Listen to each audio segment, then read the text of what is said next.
Copper and Rogue of Beck's Fine Art, and I'm Rebecca. I'm filming.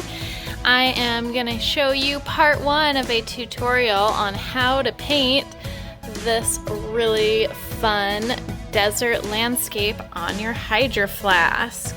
Alright, so here is the background of this bottle. I really love these colors. I almost feel like this would just be a really pretty ombre effect.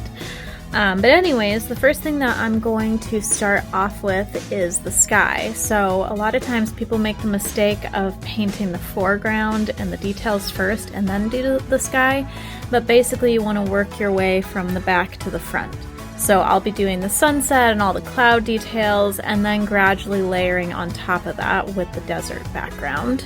So to start out with this really vibrant sky, I'm going to start at the bottom, which is going to be where the sun has just set. So we're going to be using some yellow, orange, pink, and white for that. And all of these acrylics and the brands will be listed in the description of the video. So as you can see, I have the brand to cover up on here. So that's where I'm going to focus my yellow just because it is a little bit thicker. And this part right here is going to be covered up by the mountains and cactus and whatever else. So I'm just going to do these really quick horizontal streaks that will mimic those wispy clouds that you see during sunset.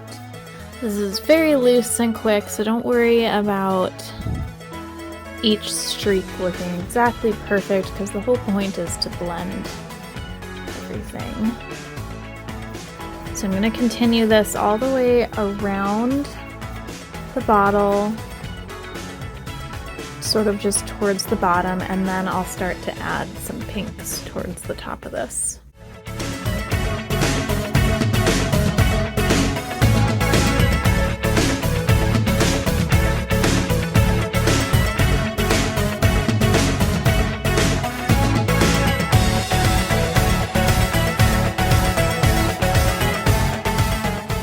You can still see the logo a little bit through here, but I'm gonna probably end up covering that up with a cactus, so it's not a huge deal. So now that I've got those wispy clouds done, what I'm gonna do is I'm gonna start to use my sponge for the kind of puffy clouds that are gonna go up towards the top. I'll still end up probably doing some streaks just to blend the two together. But the puffy clouds really help to add an intensity. So if you're curious about how I specifically do the puffy clouds with a sponge, or in this case a beauty blender, I do have a couple of tutorials on that.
The next part, after you can see I've added clouds and the whole sky, is to go in with a smaller brush and add some details.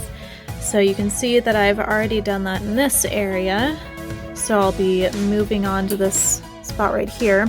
So what I do is I find some already light areas of yellow, and then I'm just doing these very gentle sort of C shapes to accentuate the puffiness of the clouds.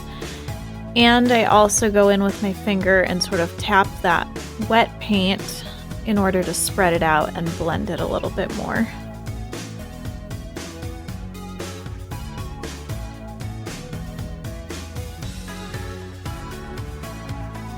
I might also use the yellow to just add some more highlights into those streaky areas of the clouds, just to bring them forward a little bit more.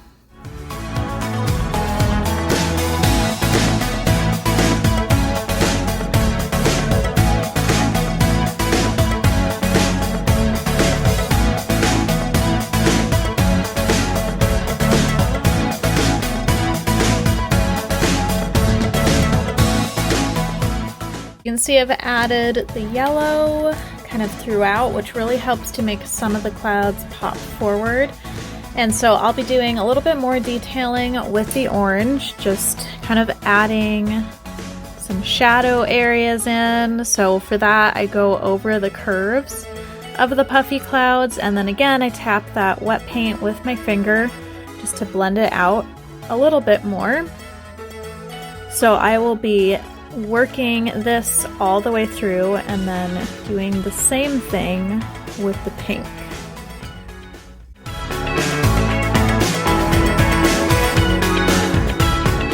So you can see that the sky is really coming together with the blending and adding of highlights and shadows.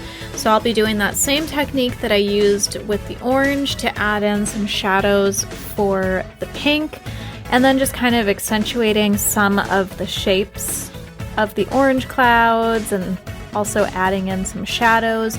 So like right here, you can see that there's a little bit of some lighter spots, so I can use the darker pink to just go around that and make it pop out a little bit more, and by doing that, I've basically just created a new cloud right there. So this will be my next step, and then the last will be to add in the purple and a little bit of white highlighting.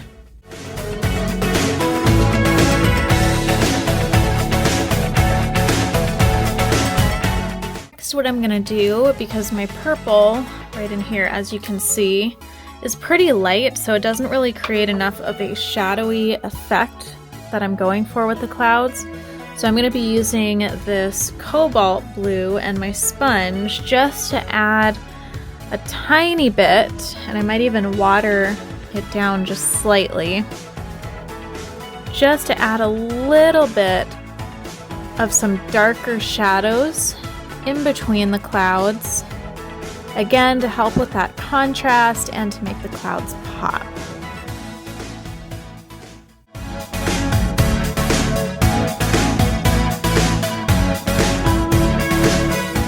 So last part of the sky is I'm just gonna go in with a little bit of white and just highlight some of these upper clouds.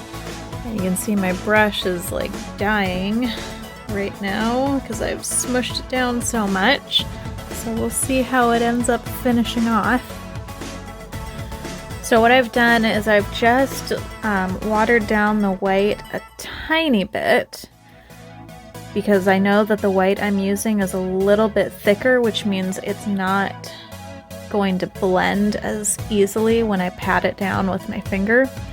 So just by adding a tiny bit of water, that just helps to thin it down, but it's not too watery, so it's not going to get everywhere. It just helps to blend and work that white into the rest of the colors.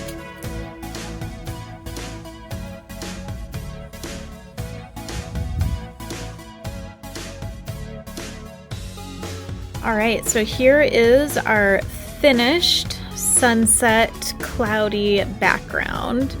So I'm pretty happy with how it came out. So make sure that you stay tuned for the next episode in this process, where I'll be going over how to paint a detailed desert scene at the bottom. Alright guys, thanks for watching, and be sure to like and subscribe to my channel, as well as check out part 2 of this video, where I will be detailing how to paint the desert landscape on this bottle. See you next time!